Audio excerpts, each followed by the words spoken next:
Yamaha XS2. I'm not sure what I did since last time.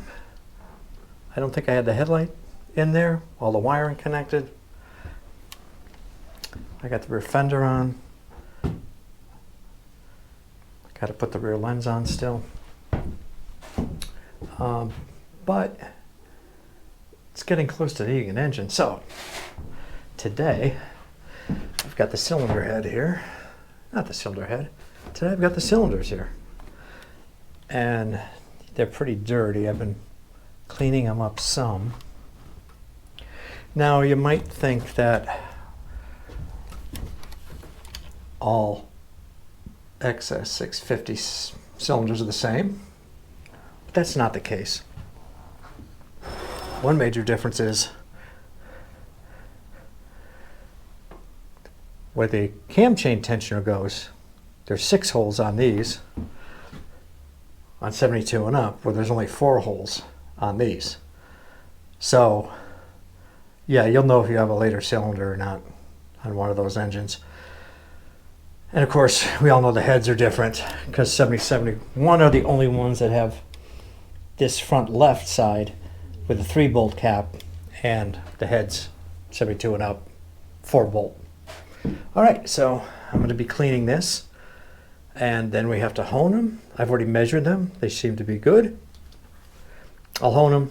I'll check the piston ring clearance, and we'll start putting this motor together. New day here in the shop. Nice outside. I've got my cylinders set up in a little workmate here that I have. I'm going to deglaze them, or hone them as some people say. I don't care what you call it. I'm going to use the ball hone. Some people are dead set against the ball hone. Some people love the ball hone.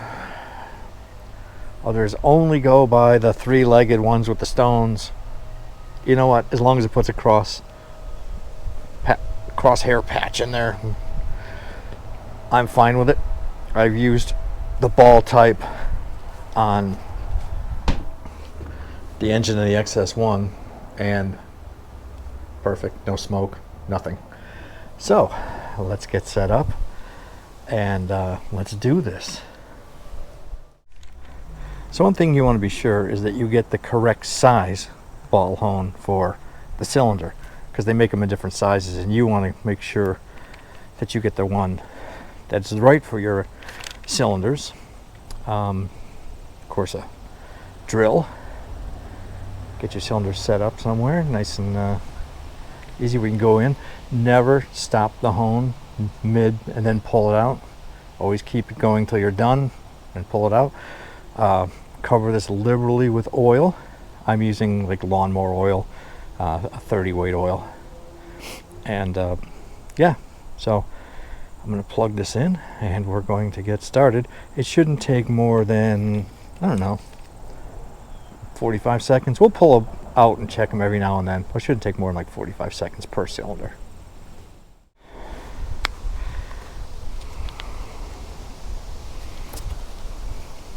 I mean, you can use honing oil. They sell it specifically for this. Everybody has their own opinions. I've seen and heard of people using WD-40 to do it. Light oils, heavy oils. As long as the job gets done. I think honing oil is a light oil, if I'm not mistaken. All right. Let's load this up.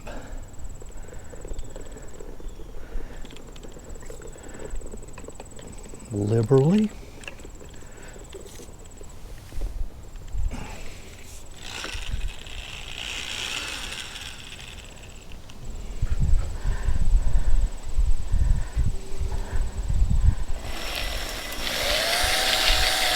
Start out a little slow, a little higher speed. Gonna swing oil around, hope it doesn't get all over my camera.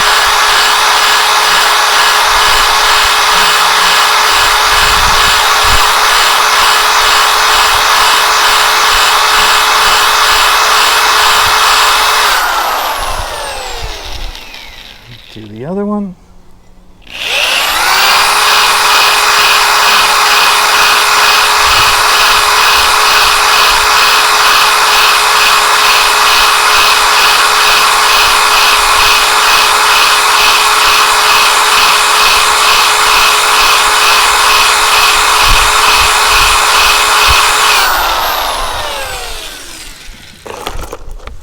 Alright, let's give those a wipe and check those.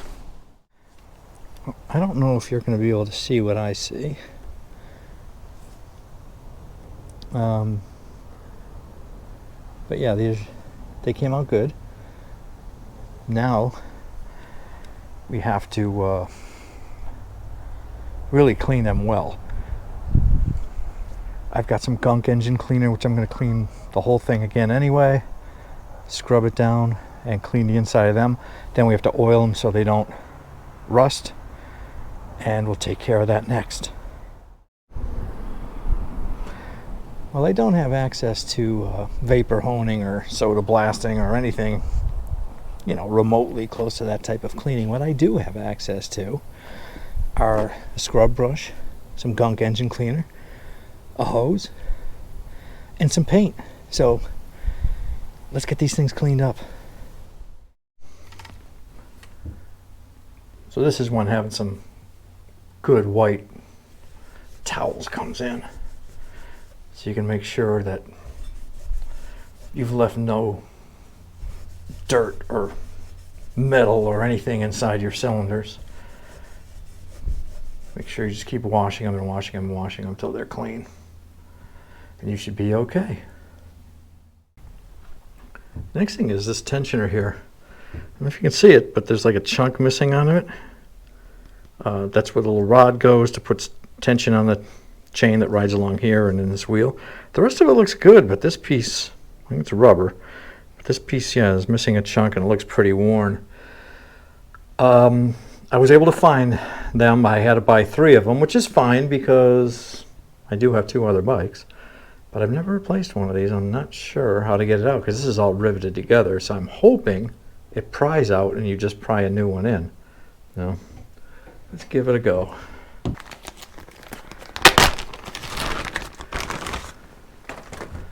So that's what they look like. And that's what came out of it.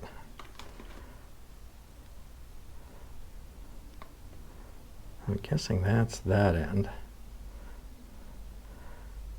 Well, the bigger end would have to go there, right?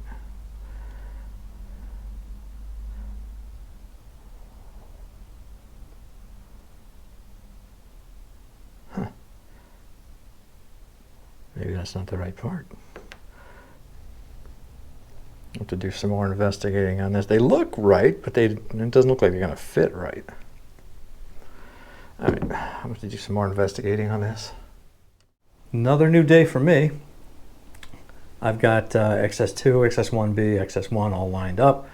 This is the crappy tank, patina tank that I'm going to be using. The inside's clean. I put the new brake rod in. I've got that all set. The spring, the mechanism down there. This thing's pretty much waiting on an engine.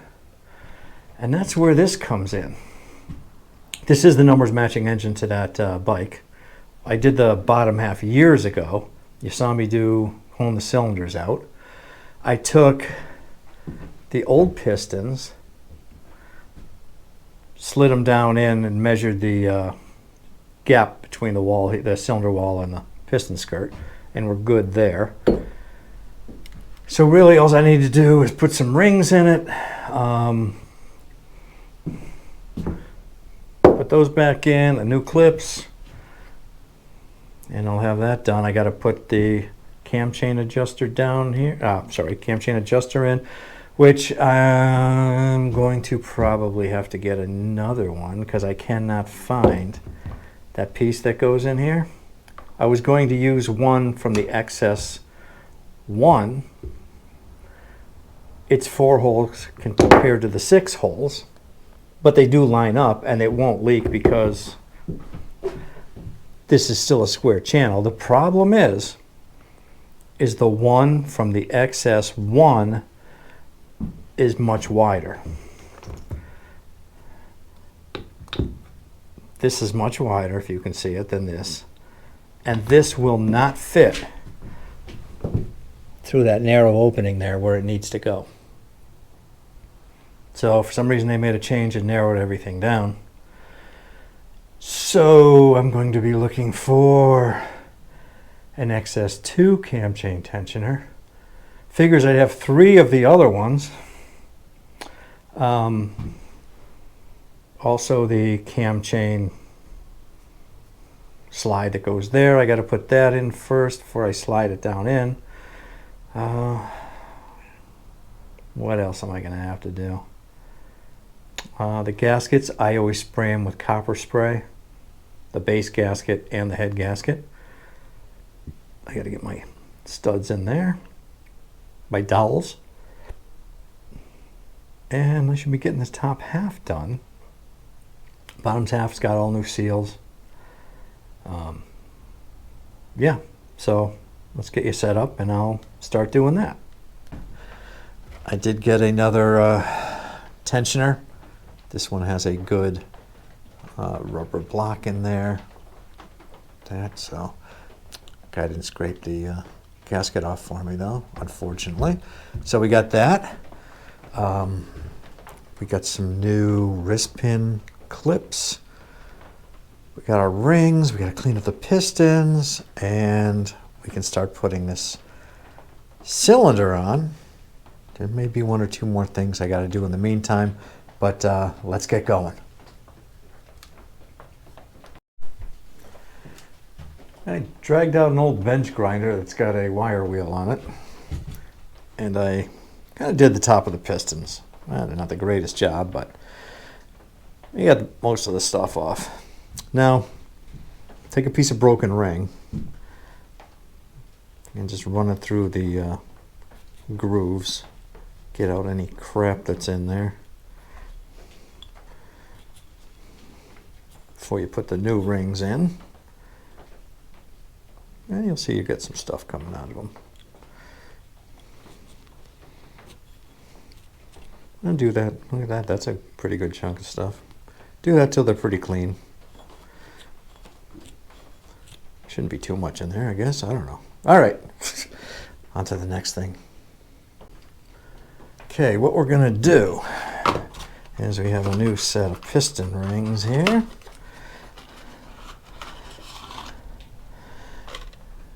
We're going to grab our top ring. Now this one has no markings on it. This one has a like silverish outside, so that I know that's the top ring. The second one also has no markings on it. Usually if it has a mark on it, that's the top. This one has no markings on it, but this one has a lip under here, which is going to go down. But what we want to do is we want to just kind of put this ring in. Take our piston, push it down in the cylinder. Then we're going to take our feeler gauge, and there's a spec for these. I think 16 thousandths is the biggest you want to go on this. I've already done this, so we're going to try 10. In the ring gap,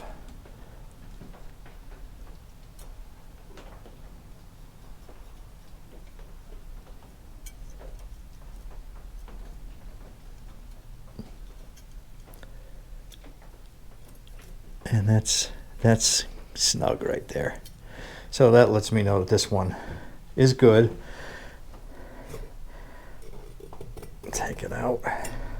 And we're going to do the same with this side with the other set of rings when we do that. And you want to do the same with this, and there's also the smaller oil rings. You want to do the same with the, not that one, not the corrugated one, but you want to do the same with the 2 smaller ones here. And make sure you're within specs. Okay. Next, we want to put our rings on the pistons. So you can go on an app or something and see that's the front of the engine. The oil rail bottom ring would be there, top ring there, oil ring gap there, second compression ring gap there, oil ring expander gap there. They'll just show you how to set the piston rings, and each piston has an arrow on it. So you want to make sure that that arrow is pointing towards the exhaust. So when you put everything on, you know, the arrow is actually the front of the engine on this one. So for that corrugated one, that ring, you want that, this is the top, this is the bottom, you want that gap right at the bottom. Now these small, thin little ones, again, there's no markings on these that I can see. So what we're going to do with those, and piston ring pliers, I bought these probably 30 years ago or so. So it's always a thrill when I get a chance to use them, because how often do you get to use things like that, right? If you're not in the engine business anymore. So we want to put our ends in there.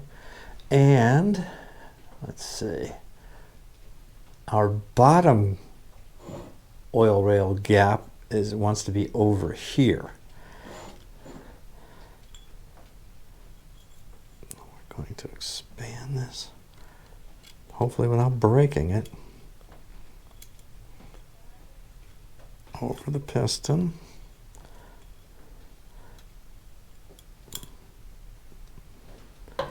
And that wasn't very successful.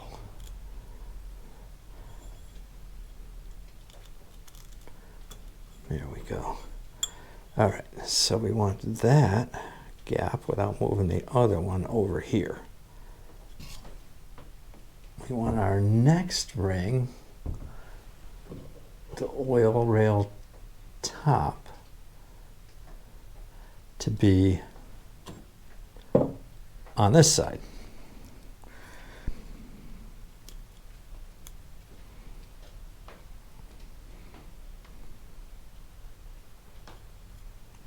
Okay, that one's set. That one's set. And that one's set. All right, that's our bottom rings. The next one, the second compression ring, needs to be over here with the step at the bottom. That's where these things are going to come in more handy, I think.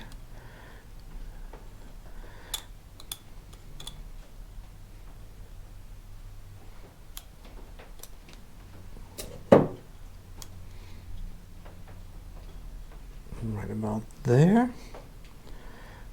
And then our top ring will be down here.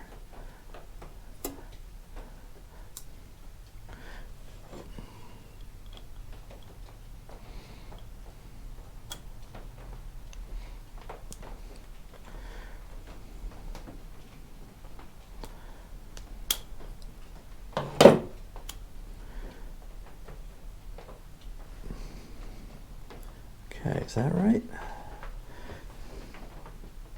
It's there, that's there. Okay, rings installed.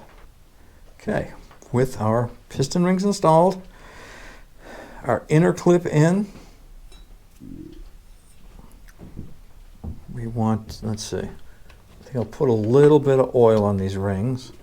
That one's there, just make sure the gaps are still where they're supposed to be. No gap should be lined up with the wrist pin holes. Okay, so this one, this is the front. It's going to be aiming this way. We have the clip in this side. Very good. Here's where it's going to get a little bit tricky to get these in there. A lot of times people use chopsticks, popsicle sticks. If you're very careful, you can use a screwdriver don't scratch anything.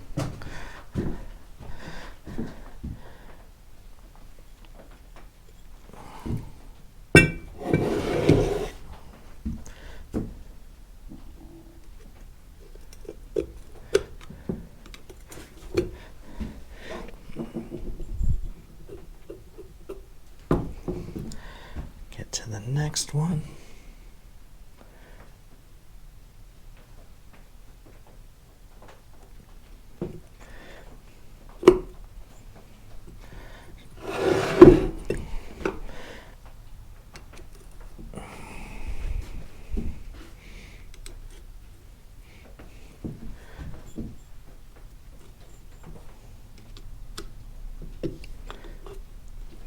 Push down, get one side started.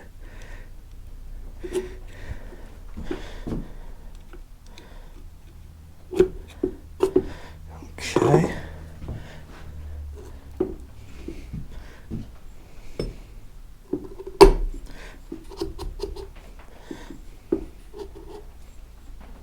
Okay.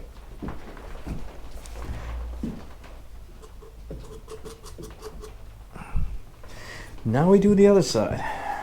Okay, we've got our second piston in.